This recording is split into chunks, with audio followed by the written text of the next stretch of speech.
Olá! A justiça corretiva é a forma mais conhecida de justiça e a mais exercida nos tribunais e na nossa vida cotidiana. É ela que inspira o inciso 35 do artigo 5º da Constituição, que diz que a lei não excluirá da apreciação do Poder Judiciário lesão ou ameaça a direito. Ela foi concebida por Aristóteles, que dividir a justiça particular, que é aquela que cuida da divisão de bens entre as pessoas, em duas espécies. A justiça distributiva, sobre a qual eu já falei, e estou deixando o link na descrição para depois vocês assistirem, e a justiça corretiva.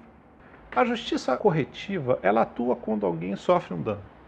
Por isso ela é chamada de corretiva, porque objetiva corrigir uma violação a direito que tenha injustamente ocasionado dano a alguém.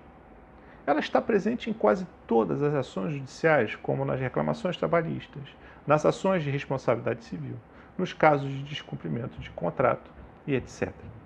Ela difere da justiça distributiva em dois sentidos.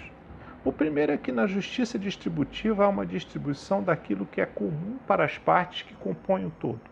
Um exemplo dessa espécie é a divisão dos lucros entre os sócios de uma empresa. Por sua vez, na justiça corretiva há uma transferência de bens de uma pessoa a outra, de um particular a outro, em que se retira algo de alguém responsável pelo dano causado para entregar a outrem que tivera o seu patrimônio diminuído pelo ato do qual o primeiro foi responsável. Ela é, portanto, de natureza bilateral e relacional. A segunda diferença é que, enquanto na justiça distributiva a distribuição é feita considerando o mérito ou a condição individual de cada um, na justiça corretiva isso é absolutamente irrelevante. Não importa saber se quem causou um dano ou quem sofreu esse mesmo dano detém estas ou aquelas qualidades ou defeitos. Assim, por exemplo, se uma pessoa detentora do Prêmio Nobel da Paz atropela culposamente um traficante de drogas, ela terá de reparar o dano causado da mesma forma, pois há que se prender às consequências dos atos praticados pelos homens sem que se levem em conta as suas características morais. Foi entre os gregos pitagóricos que nasceu a noção de que a igualdade é justiça. Para eles, a harmonia e regularidade do universo, concebido como cosmos, que em grego significa totalidade ordenada, se traduz na esfera humana em uma correlação de condutas. E se houver um descompasso na conduta humana, haverá também um desequilíbrio no cosmos.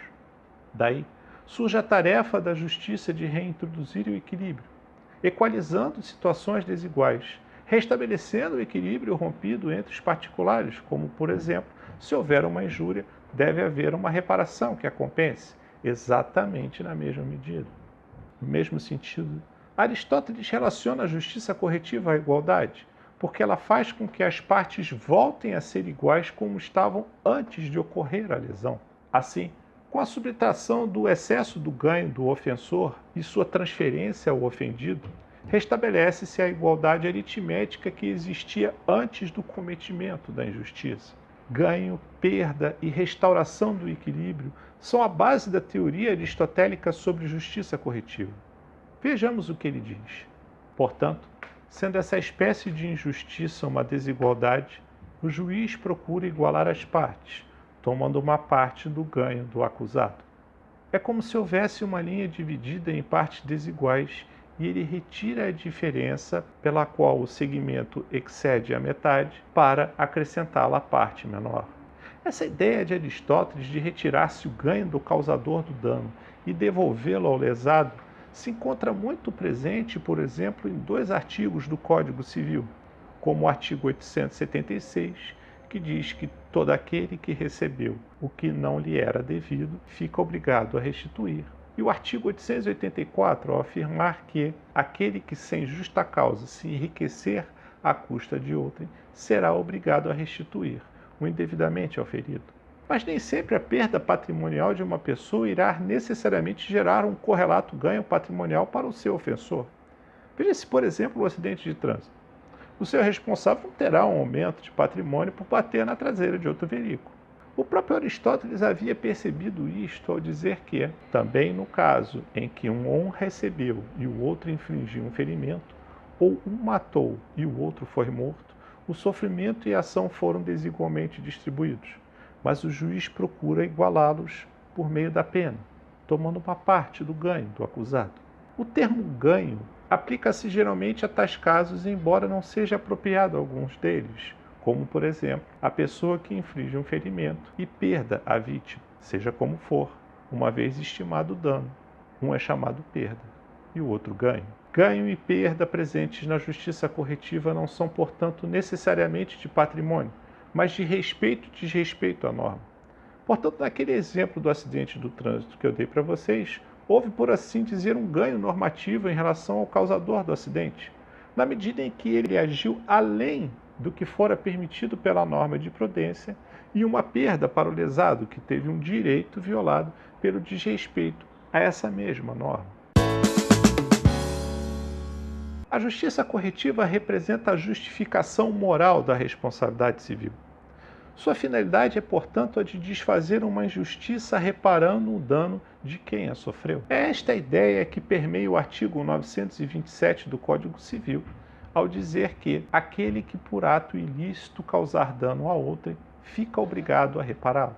Como já vimos, o objetivo da justiça corretiva é de fazer com que as coisas retornem ao estado em que se encontravam antes da lesão. Mas nem sempre é possível fazer com que o que existia possa ser restaurado tal qual era antes do evento danoso. Cogite-se, por exemplo, a hipótese de um cantor que não aparece para fazer o seu show no Réveillon.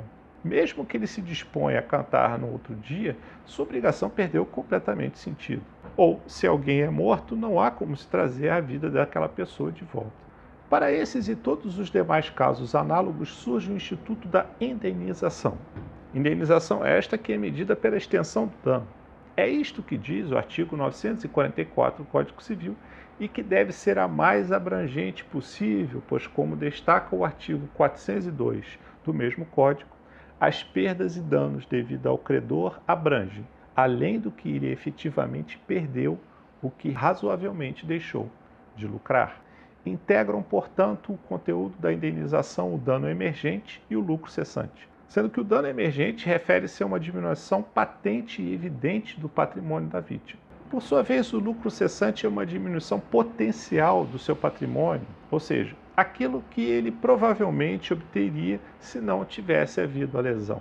Por isso que a lei faz alusão ao que razoavelmente deixou de lucrar, pois há que se fazer uma estimativa do que a vítima poderia ter ganho pela média. Então, naquele mesmo acidente de trânsito, se o agente bateu na traseira de um táxi, a indenização corresponderá ao conserto do veículo e o que o taxista iria deixar razoavelmente de ganhar enquanto o seu carro estivesse na oficina.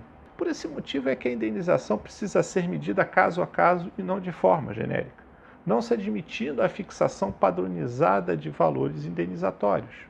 Se um jogador de futebol tem a sua perna quebrada num acidente provocado por outro, a sua indenização certamente será maior do que se o mesmo acidente tivesse vitimado o dono de uma banca de jornais, pois é provável que ficará mais tempo sem exercer a sua profissão, por exemplo, dentre outras peculiaridades, como o salário que recebe, as premiações que poderia ganhar, e etc, e etc.